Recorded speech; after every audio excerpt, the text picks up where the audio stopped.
Every new year, we repeat the same mantra: this year will be mine. But it didn't come true in 2023. It didn't come true in 2024. And it won't happen by itself in 2025 unless you make it happen. Give me a few minutes, and I'll make sure you finally lock in on this year. Well, let's be clear right away.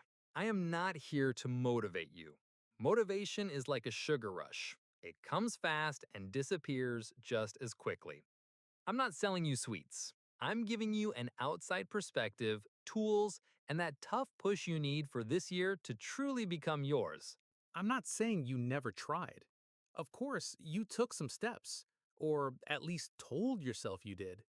Maybe once you bought a gym membership, even went a couple of times, took some mirror selfies, and told your friends, that's it, now I'll really get in shape.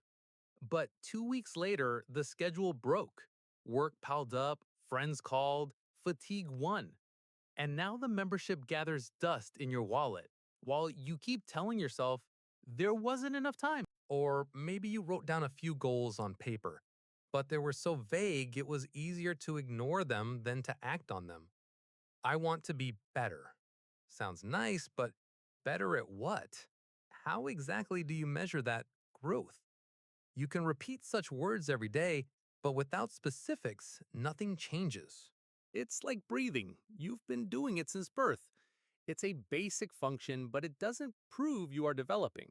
The same with your goals. If they are abstract, it's just a habit of telling yourself something, not real movement forward. Think about all your past attempts.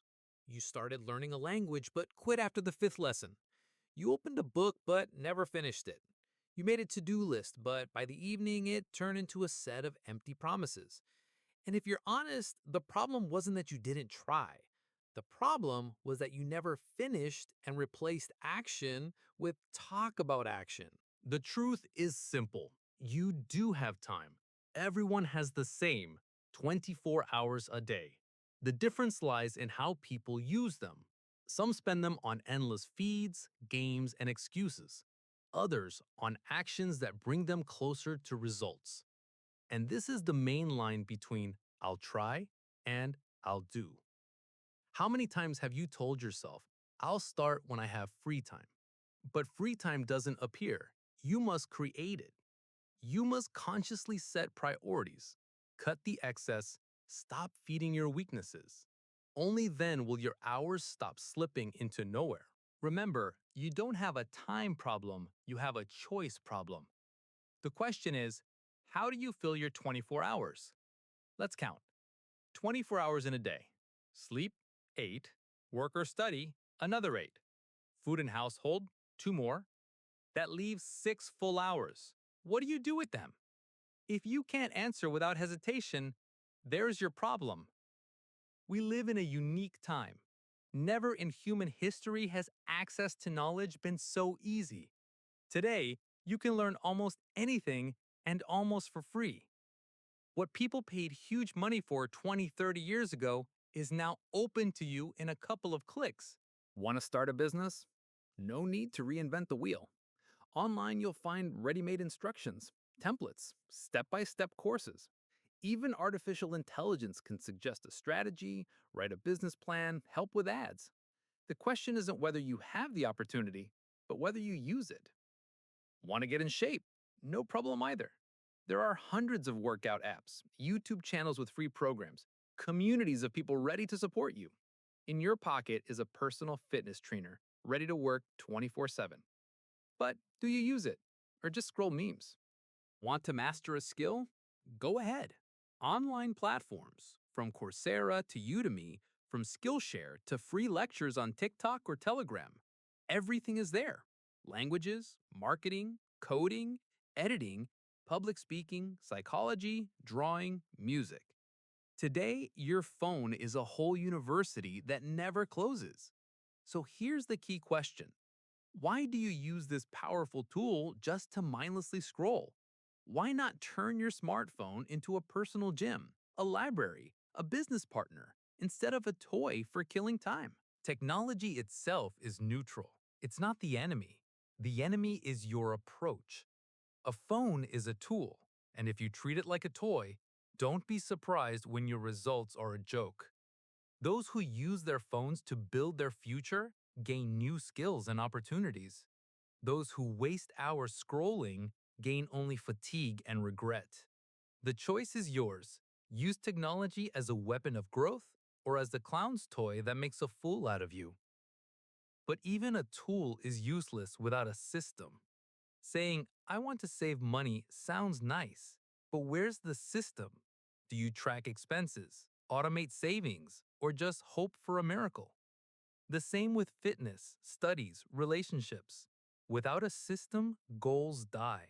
Systems force you to show up even when you don't feel like it. These are boring habits that give results. A meal plan, a study schedule, a workout program. The unglamorous steps that separate those who do from those who only talk. Now, about the main thing, the grind. Success is boring. It's repetition. It's early mornings when you want to sleep. Skipping fun for work. Efforts no one applauds. The grind doesn't have to be pleasant. It has to be necessary.